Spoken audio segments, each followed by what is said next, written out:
Isa tayo ng sibuyas, bawang.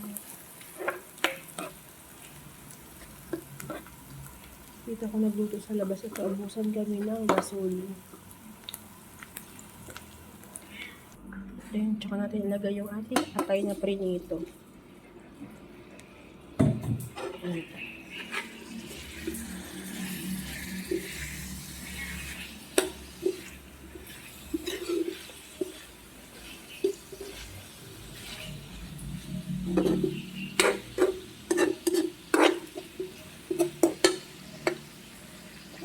Bisa lang natin siya ng konti. Nagdagan natin siya ng paminta.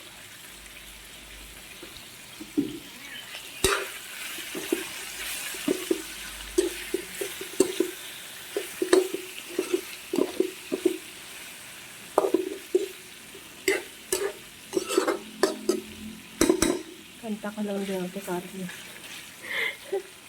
Shout out Ate Carly. Then, lagay natin yung ating pinaka-sauce.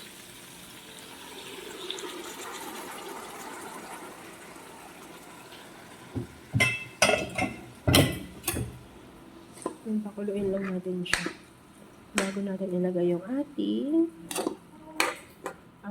sibuyas na ito. Hindi ko na siya hindi ko na siya prinito kasi para mas lumasa siya doon. Kasi pag prinito mo pa siya, mawawala yung kanyang aroma. Char aroma.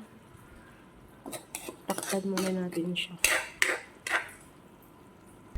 So, nalalagay na natin yung ating sibuyas para lumasa na rin siya dyan. Then, hayaan lang muna natin siya dyan na matuyo-tuyuan natin yung ating sabaw. So, yan. Yan yung ating liver stick.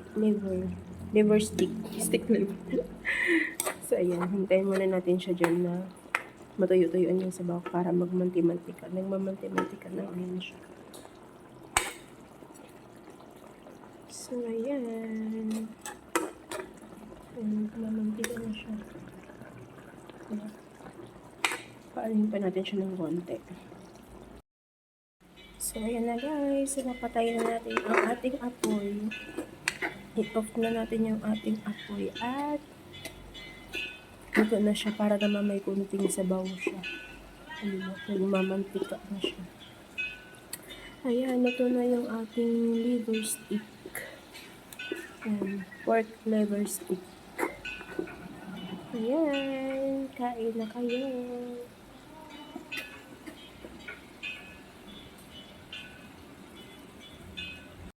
So, ayan na nga. Ito na siya, guys. Ayan.